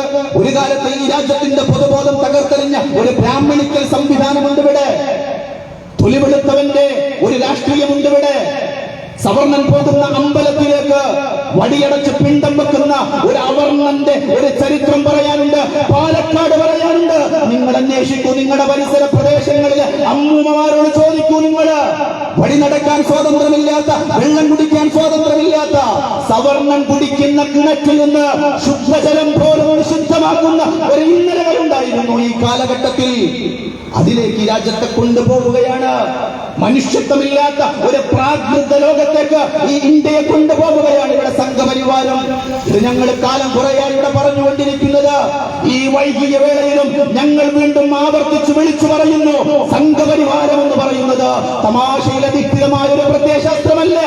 അവർ ഈ രാജ്യത്ത് വളരെ കൃത്യമാണ്. ഈ രാജ്യത്ത് ബ്രാഹ്മണിക്കൽ രാഷ്ട്രത്തെ കൊണ്ടുവരാൻ അവർ പരിശ്രമിച്ചു കൊണ്ടിരിക്കുന്നു. അവർ മനുവാദ സിദ്ധാന്തം ഈ രാജ്യത്ത് കൊണ്ടുവരാൻ ശ്രമിച്ചുകൊണ്ടിരിക്കുന്നു. നിങ്ങൾ ഏതൊക്കെ കസാരയിൽ ഇരുന്നാലും, ഏതൊക്കെ ഒട്ടക സ്തോഭാനങ്ങളിൽ ഇരുന്നാലും, നിങ്ങൾക്കെതിരെയുള്ള ഒരു കുരിശായി കൊണ്ട് ഈ രാജ്യത്ത് ഫാസിസം വളർന്നുകൊണ്ടിരിക്കുകയാണ്. അതിനെതിരെയുള്ള നിരന്തരമായ സംവാദങ്ങളും സംഭേദങ്ങളുമാണ് പ്രിയപ്പെട്ടവരെ ഈ കാലഘട്ടത്തിൽ നടക്കേണ്ടത്. ബാബരി പള്ളി തകർത്തപ്പോ ഇവിടെ പലരും പറഞ്ഞു, ഒരു പള്ളിയല്ലേ, അങ്ങ് ക്ഷമിച്ചുകൂടെ? ഈ കാലഘട്ടത്തിൽ ആയിരക്കണക്കിന് പള്ളികൾ കയറ്റാൻ സാമ്പത്തിക സൗകര്യങ്ങളുള്ള നിങ്ങൾ എന്തിനാണ് ഒരു ബാബരിക്ക് വേണ്ടി ഇങ്ങനെ കലഹിച്ചുകൊണ്ടിരിക്കുന്നത്? ഞങ്ങളോട് ചോദിച്ചവരുണ്ട്, എന്നെ വ്യക്തിപരമായി അറിയുന്നവര്, പരസ്യമായും രഹസ്യമായിട്ടും ഉപദേശം തന്നവരുണ്ട്. ഈ കാലഘട്ടത്തിൽ മറന്നൂടെ? ഒരു ബാബരി പള്ളിയിൽ തീരുന്നതാണെങ്കിൽ അങ്ങ് തീർന്നു പൊക്കോട്ടെ എന്ന് പരസ്യമായി വിളിച്ചു പറഞ്ഞവരുണ്ട്. ഇന്നും ആ മൗത്തിനയിൽ വിളിച്ചു പറഞ്ഞുകൊണ്ടിരിക്കുന്നവരുണ്ട്. ഞങ്ങൾ പറഞ്ഞു, ഇത് കേവലം ഒരു മുസ്ലിംകളുടെ മാത്രം പ്രശ്നമല്ല, മുസ്ലിംകളുടെ പ്രശ്നമാണ് എന്നടിവരയിട്ടുകൊണ്ട് തന്നെ ഞങ്ങൾ പറഞ്ഞു, അത് ഈ രാജ്യത്തിന്റെ പ്രശ്നമാണ്, ഇന്ത്യയുടെ ഭരണഘടനയുടെ പ്രശ്നമാണ്. എങ്ങനെയാണ് അത് ഇന്ത്യയുടെ ഭരണഘടനയുടെ പ്രശ്നമാകുന്നത്? അതൊരു രാഷ്ട്രീയ പ്രഖ്യാപനമായിരുന്നു, അതൊരു രാഷ്ട്രീയ നിലപാടായിരുന്നു. ഈ രാജ്യത്തിലെ ബാബരി പള്ളിയുടെ തകർച്ച എന്ന് പറയുന്നത് അവർ പ്രഖ്യാപിച്ചുകൊണ്ടായിരുന്നു, യാദർശികമായിരുന്നില്ല. ഒരു അർദ്ധരാത്രിയിൽ എല്ലാവരും ഉറക്കത്തിലേക്ക് പോയപ്പോ, പ്രഭാതം പൊട്ടിവിടർന്നപ്പോ ഒരു പള്ളിയുടെ തകർച്ച സംഭവിച്ചു. ആയിരുന്നില്ല കേട്ടോ ബാബരിയുടെ തകർച്ച എന്ന് പറയുന്നത്. ഈ കാലഘട്ടത്തിൽ ഞാനിത് പറയുന്നത് വിവേകമതികളായ എന്റെ പ്രിയപ്പെട്ട ശ്രോതാക്കളെ, നിങ്ങളെ ഞാൻ ഇന്നലകളിലേക്ക് ക്ഷണിക്കുകയാണ്. ബാബരിയുടെ തകർച്ച എന്ന് പറയുന്നത് വളരെ കൃത്യമായ പ്രഖ്യാപനമായിരുന്നു. അതിന് വേണ്ട പരസ്യ പ്രചരണങ്ങൾ അവർ നടത്തിയിരുന്നു. അവർ ഈ രാജ്യത്തിന്റെ ജുഡീഷ്യറിയെ അവർ വെല്ലുവിളിച്ചിരുന്നു. അവർ ഈ രാജ്യത്തിന്റെ മുഴുവൻ ഡിഫൻഡ് സംവിധാനത്തെയും തടുക്കാനുണ്ടവരുണ്ടെങ്കിൽ തടുക്കട എന്ന് പറഞ്ഞുകൊണ്ട് തന്നെയായിരുന്നു ഈ രാജ്യത്തിന്റെ ജനാധിപത്യത്തെ വെല്ലുവിളിച്ച്, ഈ രാജ്യത്തിന്റെ മതേതരത്വത്തെ വെല്ലുവിളിച്ച്, ഈ രാജ്യത്തിന്റെ മുഴുവൻ മാധ്യമ കാമറകളെയും ക്ഷണിച്ചു വരുത്തി കണ്ടുകൊള്ളുക നിങ്ങൾ, ഞങ്ങളിതാ തകർക്കാൻ പോകുന്നു എന്ന് അവർ ട്രെയിൻ ബോഗികളും അവർ ട്രെയിനുകളും റിസർവ് ചെയ്തുകൊണ്ടായിരുന്നു അവര് ബാബരിയുടെ ഫൈസാബാദ് ഭൂമിയിലേക്ക് അവർ കടന്നു പോയത്. അവർ തങ്കത്താടിക പുഴങ്ങൾ തട്ടഹസിച്ച് ഉല്ലസിച്ചുകൊണ്ടായിരുന്നു തകർത്തിരുന്നത്. അവിടെ തകർന്നു വീണത് ഇന്ത്യയിലെ മുസ്ലിംകളുടെ മനസ്സിലെ മനോവികാരം മാത്രമല്ല പ്രിയപ്പെട്ട മനുഷ്യരെ, അന്ന് തകർന്നത് ഇന്ത്യയുടെ ഭരണഘടനയായിരുന്നു, അന്ന് തകർന്നത് ഇന്ത്യയുടെ ജനാധിപത്യമായിരുന്നു, അന്ന് തകർന്നത് ഇന്ത്യയുടെ മതേതരത്വമായിരുന്നു. അന്ന് ഇന്ത്യയുടെ മതേതരത്വം തകരുമ്പോ, അന്ന് ഇന്ത്യയുടെ ജനാധിപത്യം തകരുമ്പോ, അന്ന് ഇന്ത്യയുടെ ഭരണഘടന തകരുമ്പോ ഇന്ത്യ ഭരിച്ചിരുന്നത് ഇന്ത്യൻ നാഷണൽ കോൺഗ്രസ് ആയിരുന്നു എന്ന് ഞാനിവിടെ അടിവരയിട്ട് പറഞ്ഞു വെക്കട്ടെ. ഇതെന്തിനാണ് ഇവിടെ പറഞ്ഞു വെക്കുന്നത് എന്നറിയോ? പ്രിയപ്പെട്ട കോൺഗ്രസുകാരാ, നിങ്ങൾ എന്നെ ശ്രമിക്കുന്നുണ്ടെങ്കിൽ ഈ കാലഘട്ടത്തിലെ പുതിയ യൗവനം തിരയുകയാണ്, ഈ തെരുവോരങ്ങൾ തിരയുകയാണ്. നീതി സംസാരിക്കാൻ ആരാണ് ഇവിടെ ഉള്ളത്? അനീതി കൊടികുത്തി വാഴ്ന്നുകൊണ്ടിരിക്കുമ്പോ, മനുഷ്യത്വം മരവിച്ച ഒരു പറ്റം മനുഷ്യര് നാട് ഭരിച്ചുകൊണ്ടിരിക്കുമ്പോ, ആ നാട്ടുകാരായ ഞങ്ങള് നീതി എവിടെയാണെന്ന് തിരയുകയാണ്. പുതിയ തലമുറ, നിങ്ങൾ നിങ്ങളുടെ മക്കളോട് ചോദിക്കൂ, നിങ്ങൾ നിങ്ങൾക്ക് ഈ ഇന്ത്യയിൽ ജീവിക്കാൻ താല്പര്യമുണ്ടോ എന്ന് അടിവരയിട്ട് ഞാൻ പറയും. പുതിയ തലമുറയ്ക്ക് താല്പര്യമില്ല. വിദേശ രാജ്യങ്ങളിൽ പോയി പൗരത്വം സ്വീകരിക്കാൻ അവർ തയ്യാറായിക്കൊണ്ടിരിക്കുകയാണ്.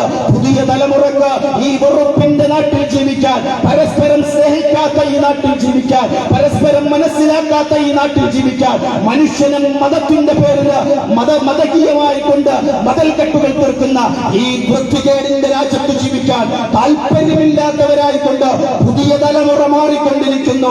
നിങ്ങൾ നിങ്ങളുടെ വീട്ടിലെ 10ാം ക്ലാസ്സുകാരനോട് പോയി ചോദിക്കുക, ഹയർ സെക്കൻഡറി പഠിച്ചുകൊണ്ടിരിക്കുന്ന പുതിയ തലമുറയോട് ചോദിക്കുക. അവൻ യുകെയിലേക്ക് പോകാൻ തയ്യാറായിക്കൊണ്ടിരിക്കുകയാണ്. അവന് മറ്റു രാജ്യങ്ങളിലേക്ക് പോകാൻ, വിദേശ രാജ്യങ്ങളിലേക്ക് പോകാൻ അവർ തയ്യാറായിക്കൊണ്ടിരിക്കുകയാണ്. വിദേശ പൗരത്വം സ്വീകരിക്കുന്ന പുതിയ തലമുറയുടെ കണക്കെടുക്കുമ്പോ ഇന്ത്യ ബഹുദൂരം മുന്നിൽ പോയിക്കൊണ്ടിരിക്കുന്നു എന്ന് പറഞ്ഞു വെക്കുന്നത് ഈ രാജ്യത്തിന്റെ പ്രതീക്ഷകൾ പുതിയ തലമുറക്ക് അസ്തമിച്ചുകൊണ്ടിരിക്കുകയാണ്. എന്തുകൊണ്ട് അസ്തമിച്ചു എന്ന് ചോദിച്ചാൽ അവർ ഈ കാലഘട്ടത്തിൽ തിരയുകയാണ്. ആരാണ് ഈ അനീതിക്കെതിരെ സംസാരിക്കാനുള്ളത്? അനീതിക്കെതിരെ സംസാരിക്കാൻ ഞങ്ങളുണ്ട് എന്ന് വലിയ വലിയ വേദികളിൽ നിന്ന് ഘോരഘോരമായി പ്രസംഗിക്കുന്നവരെ കാണുമ്പോ അവര് പ്രതീക്ഷകളെ സ്ഥാനമാക്കിയുള്ള പ്രവർത്തനങ്ങളാണ് നടത്തിക്കൊണ്ടിരിക്കുന്നത്. ഇന്ത്യൻ നാഷണൽ നാട് ഭരിക്കുമ്പോഴായിരുന്നു ഇന്ത്യയുടെ മതേതരത്വത്തിന്റെ ആദ്യ തകർച്ച സംഭവിച്ചത് എങ്കിൽ അതിന് കോൺഗ്രസിന്റെ തിരുത്താൻ ഈ കാലഘട്ടം ഇത്രയായിട്ടും കഴിഞ്ഞിട്ടില്ല എന്ന് വർത്തമാന കാലഘട്ടം തെളിയിക്കുകയാണ്. ഇല്ല എങ്കിൽ എന്നെ ശ്രമിക്കുന്ന ഏതെങ്കിലും കോൺഗ്രസിന്റെ സുഹൃത്തെ നിങ്ങൾക്ക് പറയാൻ പറ്റുമോ? രാഹുൽ ഗാന്ധി പറയട്ടെ, നിങ്ങളുടെ മല്ലികാർജുൻ പറയട്ടെ, വന്നല്ലോ തൃശൂരില് പ്രൗഢഗംഭീരമായ സമ്മേളനത്തെ അഭിസംബോധന ചെയ്തല്ലോ. ഈ വൃത്തികേടിന്റെ രാഷ്ട്രീയ കാലഘട്ടത്തില് മല്ലികാർജുന് പറയാൻ കഴിയുമോ? സോണിയാഗാന്ധിക്ക് പറയാൻ കഴിയുമോ? പ്രിയങ്ക ഗാന്ധിക്ക് പറയാൻ കഴിയുമോ? രാഹുൽ ഗാന്ധി പറയുമോ? KC വേണുഗോപാൽ പറയുമോ? VD സതീശൻ പറയുമോ? ഇല്ല, ഇന്ത്യ രാജ്യത്ത് ഒരു ഡിസംബർ 6 സംഭവിക്കില്ല എന്ന് പറയാൻ നട്ടലുള്ള കോൺഗ്രസിന്റെ നേതാക്കന്മാർ ഈ കാലഘട്ടത്തിലുണ്ടോ? ഇന്ന് വരെ പറഞ്ഞിട്ടുണ്ടോ? ഗാൻവാപ്പി പള്ളിക്ക് വേണ്ടിയിട്ട് അവകാശവാദങ്ങൾ ഉന്നയിക്കുകയാണ് സംഘപരിവാരം. ഇന്നും ഇനിയൊരു ഗാൻവാപ്പി സംഭവിക്കില്ല എന്ന് പറയാൻ നട്ടലുള്ള കോൺഗ്രസുകാരാ. വർത്തമാന ഇന്ത്യയില് ജനാധിപത്യത്തിന്റെ പെട്ടിക്കടകളിൽ ഞങ്ങളെ തുടങ്ങുന്നു എന്ന് പറയുന്ന കോൺഗ്രസ് നിങ്ങൾക്ക് പറയാൻ പറ്റുമോ? ഡിസംബർ 6 ഒരു കറുത്ത അധ്യായം ഒരു ഗാൻവാപ്പിയിൽ ആവർത്തിക്കില്ല എന്ന് ഈ രാജ്യത്തിലെ പൗരവാദത്തിന് വാക്കുകൊടുക്കാൻ കഴിയുമോ? പാർലമെന്റിന്റെ പൊതു തെരഞ്ഞെടുപ്പിന്റെ ചൂടിലേക്ക് നമ്മുടെ നാട് കടക്കുമ്പോ 4 വോട്ടിന് വേണ്ടിയിട്ടെങ്കിലും കോൺഗ്രസിന് പറയാൻ പറ്റുമോ? സംഘപരിവാരത്തിന്റെ ഈ വൃത്തികേടിന്റെ രാഷ്ട്രീയത്തില് ഒരു ഡിസംബർ 6 സംഭവിക്കില്ല എന്ന് കേരളത്തിൽ വന്ന നേതാവിന് പോലും നട്ടല് നിവർത്തിക്കൊണ്ട് വർത്തമാന കേരളത്തിന്റെ ഇന്ത്യയുടെ രാഷ്ട്രീയത്തെ അഭിസംബോധന ചെയ്യാൻ കഴിയുമോ? എന്തേ കഴിയാത്തത്? ഗാൻവാപ്പിക്കെതിരെ ഐക്യജനാധിപത്യ മുന്നണിയുടെ നേതാക്കന്മാർ ഇന്ത്യയുടെ പാർലമെന്റിൽ പ്ലക്കാർഡ് പിടിച്ച് സമരം നടത്തിയല്ലോ. ഞങ്ങൾ ആരെയും കണ്ടിട്ടില്ലല്ലോ. അവിടെ കോൺഗ്രസുകാരൻ എവിടെ? നിങ്ങളുടെ നാട്ടിൽ നിന്ന് ജയിച്ചു പോയ സ്ത്രീകൾ എവിടെ? നിങ്ങളുടെ MP എവിടെ? വർത്തമാന കേരളത്തിൽ ജനാധിപത്യത്തിന് വേണ്ടിയിട്ട് പാലക്കാട് പാർലമെന്ററി മണ്ഡലത്തിൽ നിന്ന് വോട്ട് മേടിച്ച ശ്രീകണ്ഠൻ എവിടെ? ഞങ്ങൾ കണ്ടില്ലല്ലോ. മുസ്ലിം ലീഗിന്റെ ET മുഹമ്മദ് ബഷീറിന്റെ കൂടെ, അബ്ദുസ്സമദ് സമദാനിയുടെ കൂടെ, ഐക്യജനാധിപത്യ മുന്നണിയുടെ നേതാക്കളായിട്ട് നിങ്ങളുടെ നേതാവിനെ കണ്ടില്ലല്ലോ. ഞങ്ങള് രമ്യ ഹരിദാസ് പാട്ടുപാടുന്നത് ഞങ്ങൾ കണ്ടില്ലല്ലോ. എന്റെ ഗാൻവാപ്പി ഇന്ത്യയിലെ ജനാധിപത്യ പ്രശ്നമായിട്ട് ശ്രീകണ്ഠനും രമ്യ ഹരിദാസ് അടക്കമുള്ള കോൺഗ്രസിന്റെ മതേതര കപടന്മാരെ നിങ്ങൾക്ക് തോന്നാത്തത് എന്താ നിങ്ങൾക്ക് തോന്നാത്തത്? വർത്തമാന പ്രബുദ്ധ നാട്ടുകാരെ നിങ്ങൾ ചോദിക്കണം കേട്ടോ. കോൺഗ്രസിന്റെ ബൂത്ത് കമ്മിറ്റിയിൽ പോകുമ്പോ, കോൺഗ്രസിന്റെ പഞ്ചായത്ത് കമ്മിറ്റിയിൽ പോകുമ്പോ, കോൺഗ്രസിന്റെ മണ്ഡലം യോഗത്തിൽ പോകുമ്പോ നട്ടലുള്ള കോൺഗ്രസുകാരുണ്ടെങ്കിൽ, മനുഷ്യത്വമുള്ള കോൺഗ്രസുകാരുണ്ടെങ്കിൽ, മതേതരത്വത്തിൽ വിശ്വസിക്കുന്ന കോൺഗ്രസുകാരുണ്ടെങ്കിൽ ചോദിക്കണം കേട്ടോ. എന്തേ നിങ്ങൾ പ്ലക്കാർഡ് പിടിച്ചുകൊണ്ട് ഇന്ത്യയുടെ പാർലമെന്റ് മന്ദിരത്തിലെ സമരത്തിൽ പങ്കെടുക്കാതിരുന്നത്? കോൺഗ്രസ് എന്തേ? ആരിലാ പ്രിയപ്പെട്ടവരെ നമ്മൾ പ്രതീക്ഷ അർപ്പിക്കേണ്ടതിന്?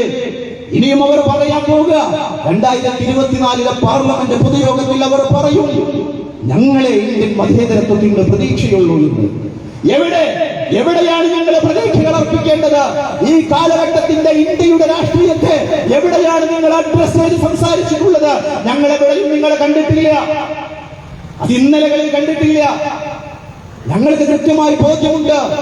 കോൺഗ്രസിന്റെ രാഷ്ട്രീയ പാപ്പരത്വം കൊണ്ട് കോൺഗ്രസിന് ഇന്ത്യൻ ജനാധിപത്യത്തെ തിരിച്ചു പിടിക്കാൻ സാധ്യമല്ല എന്ന് ഞങ്ങൾ ഈ രാജ്യത്തിലെ തെരുവോരങ്ങൾക്ക് പറഞ്ഞുകൊണ്ടിരിക്കുകയാണ്.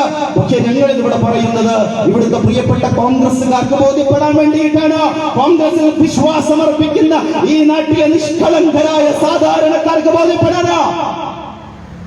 ഈ രാജ്യത്തിന്റെ ഭരണഘടനയുടെ തകർച്ചയ്ക്ക് ഹേതുവായ നരസിംഹറാവു ഇന്ത്യയുടെ പ്രധാനമന്ത്രിയായ കോൺഗ്രസുകാരനുള്ളപ്പോ അത് കോൺഗ്രസിന് തെറ്റാൻ തോന്നിയെന്ന് പിന്നെ പറഞ്ഞാൽ നമുക്കതിന് വിശ്വസിക്കാമായിരുന്നു.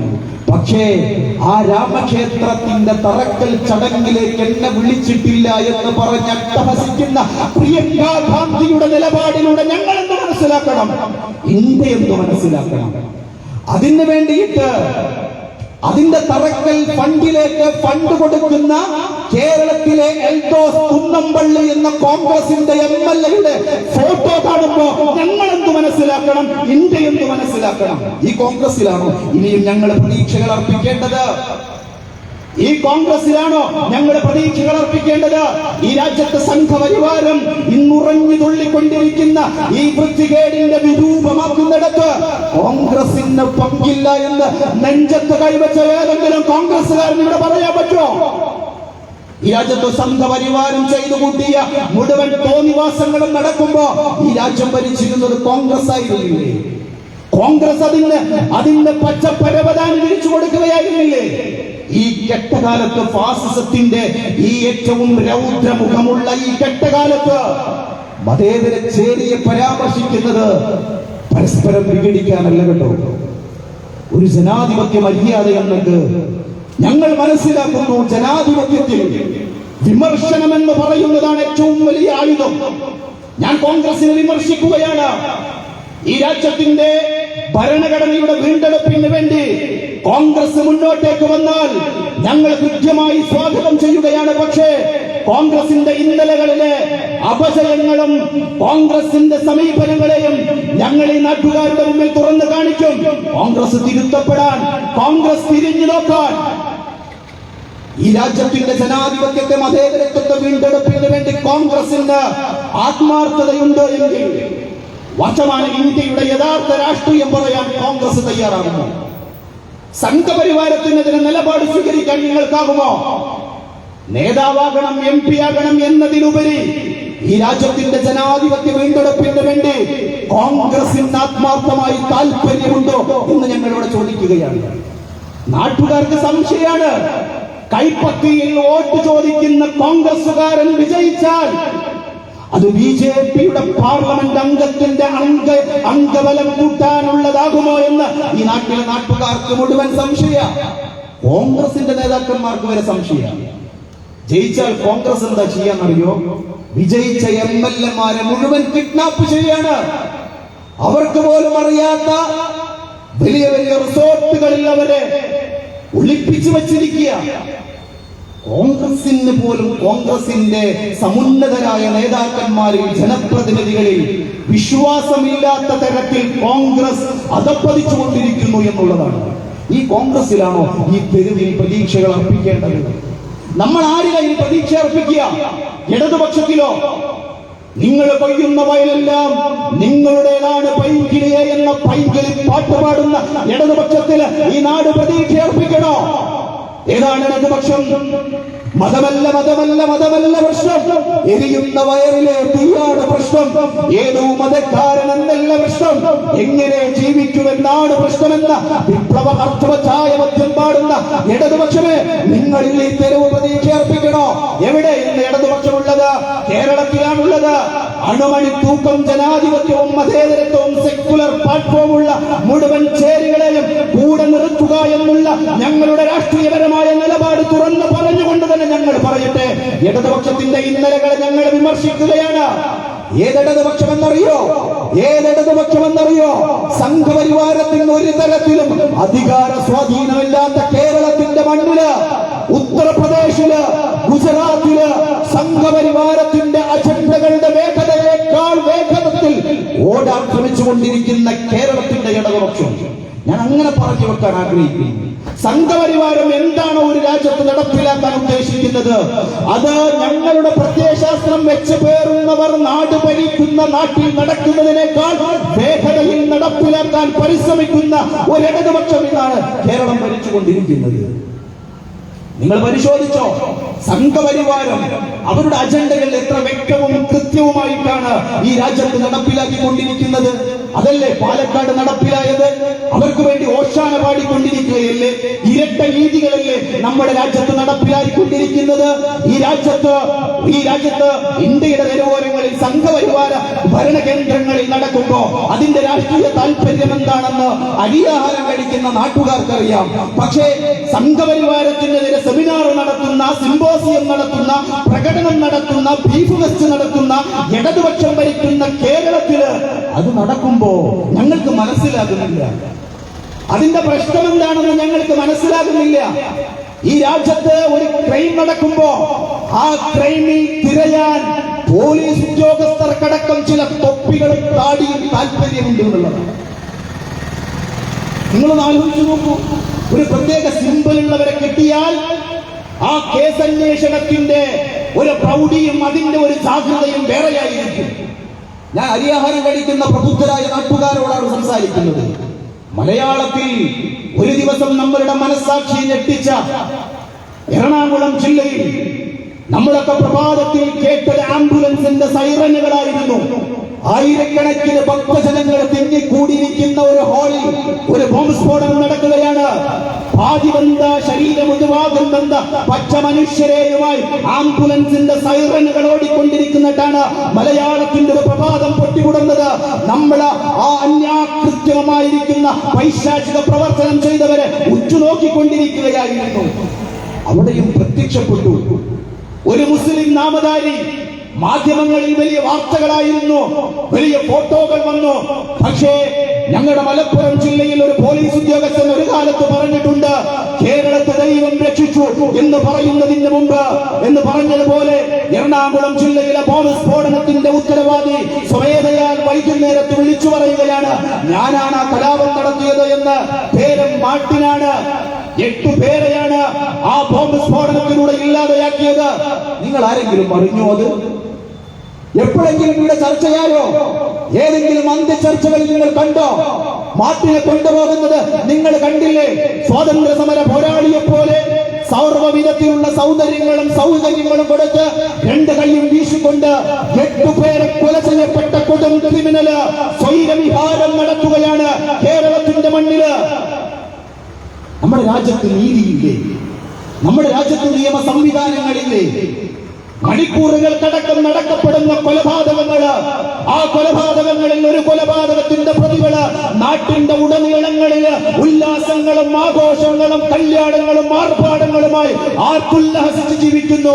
മറുഭാഗത്തുള്ളവർക്ക് തൂക്കുകയറുകൾ സമ്മാനിക്കുന്നു.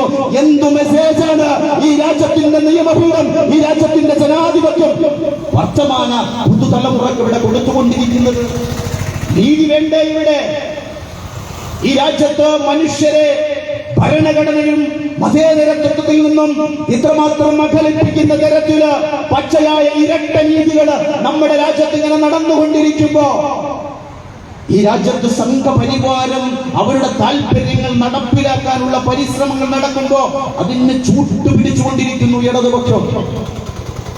നോക്കൂ, നമ്മുടെ മലയാളത്തിൽ നമ്മൾ കേട്ട എത്രയെത്ര ആരോപണങ്ങളാണുള്ളത്. ഇത് കേൾക്കുമ്പോ ഈ നാട്ടിൽ ആർക്കും ഒരു പുതിയ വാർത്തയായിട്ട് തോന്നുന്നില്ല. എന്തേ തോന്നാത്തത്? നാട്ടുകാർക്ക് ഒരു പൊതുബോധം ഇവിടെ സൃഷ്ടിച്ചിട്ടുണ്ട്. എങ്ങനെയാണ് സംഘപരിവാരം അത്തരം ഒരു പൊതുബോധം ഇവിടെ സൃഷ്ടിച്ചത്? മലയാളത്തിൽ നിങ്ങൾ കേട്ടു കാണും, ഒരു കാലത്തിൽ ഔ ജിഹാദ്.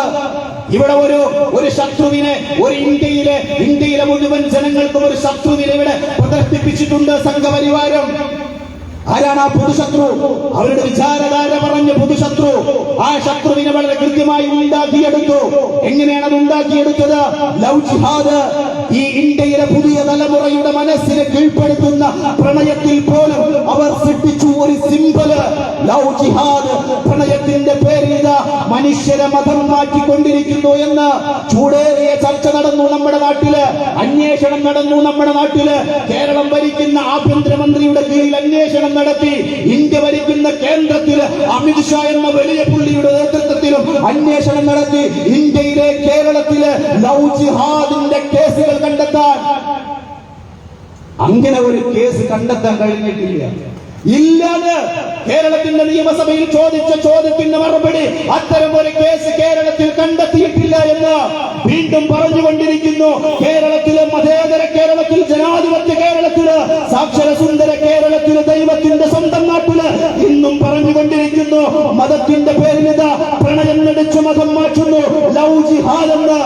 കയ്യാമ വെക്കാൻ ആരെങ്കിലും ഉണ്ടോ ഇവിടെ? നാർക്കോട്ടിക് ജിഹാദ് പറഞ്ഞില്ലേ? നാർക്കോട്ടിക് ജിഹാദ് പറയുമ്പോ നാർക്കോട്ടിക് ജിഹാദ് ആർക്കെതിരെയാ പറയുന്നത്? ഒരു വിശ്വാസത്തിൽ ഏറ്റവും നിഷിദ്ധമെന്ന് അവരുടെ ചുടുപാലത്തിൽ പറഞ്ഞു പഠിപ്പിക്കുന്ന ഒരു ജനതയെ ചൂണ്ടിക്കാണിച്ച് വിവരമില്ലാത്തൊരുത്തൻ പറഞ്ഞു നാർക്കോട്ടിക് ജിഹാദ് നടക്കുന്നു എന്ന്. അതവന്റെ വിവരക്കേടായിട്ട് നമുക്ക് നോക്കിക്കാണാം. പക്ഷേ ഈ നാട്ടിൽ ഒരു നിയമ സംവിധാനമുണ്ടല്ലോ, ആ നിയമ സംവിധാനം തിരുത്തണ്ടേ? തിരുത്തുകയല്ലോ ചെയ്തത്. എന്താ ചെയ്തതെന്നറിയോ? ഈ രാജ്യത്ത് അങ്ങനെ നാർക്കോട്ടിക് ജിഹാദ് എന്ന ആരോപണത്തിന്റെ പേരിൽ ഇന്ത്യയിലെ മുസ്ലിം സുഹൃത്തുക്കളുടെ മനസ്സ് വേദനിപ്പിച്ചിട്ടുണ്ടെങ്കിൽ, വേദനിച്ചുണ്ടെങ്കിൽ നിങ്ങൾ ക്ഷമിക്കണമെന്ന് പറയുന്ന ഒരു മന്ത്രിയെയല്ല നമ്മൾ കണ്ടത്. ചെറിയൻ എന്ന് പറയുന്ന കേരളത്തിലെ ഇടതുപക്ഷ മന്ത്രി നേരെ പോയത് അരമനയിലേക്കാണ്. എന്തിനാണെന്നറിയോ? നാർക്കോട്ടിക് ജിഹാദ് പറഞ്ഞതിന്റെ പേരിൽ സോഷ്യൽ മീഡിയകളിൽ വിമർശനങ്ങൾ ഉന്നയിക്കുന്നു. ആ വിമർശനത്തിൽ അങ്ങക്ക് വേദനയുണ്ടെങ്കിൽ ക്ഷമിക്കണമെന്ന് കേട്ടോ എന്ന് പറയാൻ, ഫാസിസത്തിന് കുടലൂതാൻ ഇന്നും കേരളത്തിന്റെ ഇടതുപക്ഷ മന്ത്രി കസാരയിൽ ഇരിക്കുന്നവന്മാർ സമയം കണ്ടെത്തി പോകുമ്പോ ഇടതുപക്ഷമേ, വർത്തമാന കേരളത്തില് ഈ പ്രബുദ്ധ നാട്ടുകാർ ഇടതുപക്ഷത്തെ ഏത് പ്ലാറ്റ്ഫോമിലാണ് നോക്കി കാണേണ്ടത്? നിങ്ങൾക്കറിയുമോ ഫാസിസം ഉയർത്തിക്കൊണ്ടിരിക്കുന്ന ഏത് വെല്ലുവിളിക്കാണ് ഭീഷണിയായിക്കൊണ്ട് കേരളത്തിന്റെ മണ്ണില് ഇടതുപക്ഷം നിന്നിട്ടുള്ളത്? ഡിവൈഎഫ്ഐക്കാരൻ RSSനെതിരെ, സംഘപരിവാരത്തിനെതിരെ വലിയ സമര പോരാട്ടമായിട്ട് ബീഫ് ഫെസ്റ്റ് ഉയർത്തി കാണിക്കുമ്പോ പല വേദികളിൽ ചോദിച്ച ചോദ്യം ഞാൻ ഈ അങ്ങാടിയിൽ ചോദിക്കട്ടെ. കർണാടകയില് ഹിജാബ് വിവാദം നടന്നപ്പോ, ഹിജാബിന്റെ വിലക്ക് ഏർപ്പെടുത്തിയപ്പോ ഇടതുപക്ഷക്കാരൻ എവിടെയെങ്കിലും ഒരു തട്ടമിട്ടുകൊണ്ട് ഈ നാട്ടിലെ മതേതരത്വത്തിന്റെ വീണ്ടെടുപ്പിന് വേണ്ടി ഫാസിസത്തിന്റെ നിലപാടുകൾക്കെതിരെ തട്ടമിട്ട് സമരം നടത്തുന്നത് നിങ്ങൾ ആരെങ്കിലും കണ്ടോ? കോഴിക്കോട് ജില്ലയില് ഫറൂഖ് കോളേജില് ഒറ്റക്ക സമരം, ആഭാസ സമരം നടത്താൻ ദീർഘവീക്ഷണമുള്ള സമര പോരാട്ടത്തിന്റെ വിദ്യാഭ്യാസമുള്ള ഡിവൈഎഫ്ഐക്കാരൻ എന്ത് തട്ടമിട്ടുകൊണ്ട് കേരളത്തിന്റെ തെരുവോരങ്ങളിൽ ഫാസിസത്തിന്റെ നിലപാടുകൾക്കെതിരെ സമരം ചെയ്യാതിരുന്നത്? ഇടതുപക്ഷക്കാര, ഞങ്ങൾ എവിടെയാണ് നിങ്ങളെ നോക്കിക്കാണേണ്ടത്? നിങ്ങൾ പാർട്ടിയുടെ മതമല്ല പ്രശ്നമെന്ന് പറയുമ്പോ നിങ്ങൾ ഭരിക്കുന്ന സംസ്ഥാനത്ത് നിങ്ങളുടെ ആഭ്യന്തരം കൈകാര്യം ചെയ്യുന്നവന്മാർ അവർ മതം നോക്കിയിട്ട്, ജാതി നോക്കിയിട്ട്, വർഗം നോക്കിയിട്ട് അവരുടെ നിയമ സംവിധാനങ്ങളെ ദുരുപയോഗം ചെയ്തുകൊണ്ടിരിക്കുമ്പോ ആഭ്യന്തര കസാരയിൽ നിന്ന് മാന്യമായി മാറി നിൽക്കാൻ ഇടതുപക്ഷത്തിന് സാധ്യമാകുമെങ്കിൽ ഞങ്ങൾ അതിന്റെ ഒരു അപജയത്തെ, അതിന്റെ പരിമിതിയെ ഞങ്ങൾ മനസ്സിലാക്കും. ഞങ്ങൾ കാണുന്നില്ല ഫാസിസത്തിനെതിരെ ഇടതുപക്ഷം കൃത്യവും വ്യക്തവുമായ നിലപാട് സ്വീകരിക്കുന്നവരായിട്ട്. നിങ്ങൾ അണ്ണൻ തമ്പി കച്ചവടം മാത്രമാണ് ഇവിടെ നടത്തിക്കൊണ്ടിരിക്കുന്നത്. വലിയ പിള്ളയേക്കാൾ വലിയ പിള്ളയാകാൻ ഈ കേരളത്തിലെ ചെറിയ പിള്ള മത്സരിച്ചു കൊണ്ടിരിക്കുന്നു എന്നുള്ളതാണ്. രാജ്യത്തെക്കാൾ വലിയ രാജഭക്തി കാണിക്കാൻ ഇന്ന് പിണറായി വിജയൻ പരിശ്രമിച്ചു കൊണ്ടിരിക്കുന്നു എന്നുള്ളതാണ് നമുക്ക് കാണാൻ കഴിയുന്നത്. ഫാസിസവും ഇന്ത്യയിലെ കേന്ദ്ര സർക്കാർ ഉയർത്തിക്കൊണ്ടിരിക്കുന്ന ഒരു വെല്ലുവിളിക്കും ഭീഷണിയുടെ സ്വരമുയർത്താൻ ഇടതുപക്ഷത്തിന് കഴിയുന്നില്ല എന്നുകൂടി ഇവിടെ ഓർമ്മപ്പെടുത്തട്ടെ. ഇന്നും ആരാധനാലയങ്ങൾക്ക് കേരളത്തിന്റെ മണ്ണിൽ പോലും ആവശ്യങ്ങൾ ഉന്നയിച്ചു കൊണ്ടിരിക്കുന്നു. ഇന്നലെ ആയിരുന്നു RV ബാബു എന്ന് പറയുന്ന സംഘപരിവാരത്തിന്റെ വർഗീയ വിഷം തുപ്പുന്നവന് തൃശൂർ ജില്ലയില് ഒരു ക്രൈസ്തവ ആരാധനാലയം ഹിന്ദു ആരാധനാലയമാണ് എന്ന പ്രഖ്യാപനം നടത്തിയത്. മിസ്റ്റർ പിണറായി വിജയൻ, താങ്കൾ ആഭ്യന്തര കസാരയിൽ ഇരിക്കുന്നുവെങ്കിൽ, ഈ നാടിന്റെ നന്മ പ്രതീക്ഷിക്കുന്നുവെങ്കിൽ, ഈ രാജ്യത്തിന്റെ ജനാധിപത്യത്തെ വീണ്ടെടുക്കാൻ താല്പര്യമുണ്ടെങ്കിൽ RV ബാബുവിനെതിരെ ഒരു പെറ്റി കേസെടുക്കാൻ നട്ടലുള്ള ഇരട്ട ചങ്കരാണോ എന്ന് കേരളത്തിന്റെ പ്രബുദ്ധത നോക്കിക്കൊണ്ടിരിക്കുകയാണ്. നിങ്ങളെ തെളിയിക്കുക. ഫാസിസത്തിന്റെ വെല്ലുവിളിക്ക് തടസ്സമാണ് കേരളത്തിന്റെ ഈ ചെറുവട്ടത്തിരിക്കുന്ന കേരളത്തിന്റെ മണ്ണിലെ ഇടതുപക്ഷം തെളിയിക്കുക. അല്ല പിന്നെ പ്രതീക്ഷ അർപ്പിക്കേണ്ടത് മുസ്ലിം ലീഗിലാണോ? ഏതാണ് മുസ്ലിം ലീഗ്? ഈ രാജ്യത്തിലെ മുഴുവൻ മുസ്ലിങ്ങളുടെയും പ്രശ്നങ്ങൾ പരിഹരിക്കാമെന്ന രാഷ്ട്രീയപരമായ നിലപാടെടുക്കുന്ന മുസ്ലിം ലീഗിലാണോ നമ്മൾ പ്രതീക്ഷ അർപ്പിക്കേണ്ടത്? എന്റെ പ്രിയപ്പെട്ട മുസ്ലിം ലീഗുകാരൻ എന്നെ ശ്രമിക്കുന്നുണ്ടെങ്കിൽ മുസ്ലിം ലീഗിന്റെ ഇന്നലകളിലേക്ക് ഞാൻ നിങ്ങളുടെ ശ്രദ്ധ കൊണ്ടുവരികയാണ് കേട്ടോ. 1948 കാലഘട്ടങ്ങളിൽ മദ്രാസിലെ രാജാജി ഹാളില് പിറവിയെടുത്ത ഒരു IUML ഉണ്ട്, ഇന്ത്യൻ യൂണിയൻ മുസ്ലിം ലീഗ്.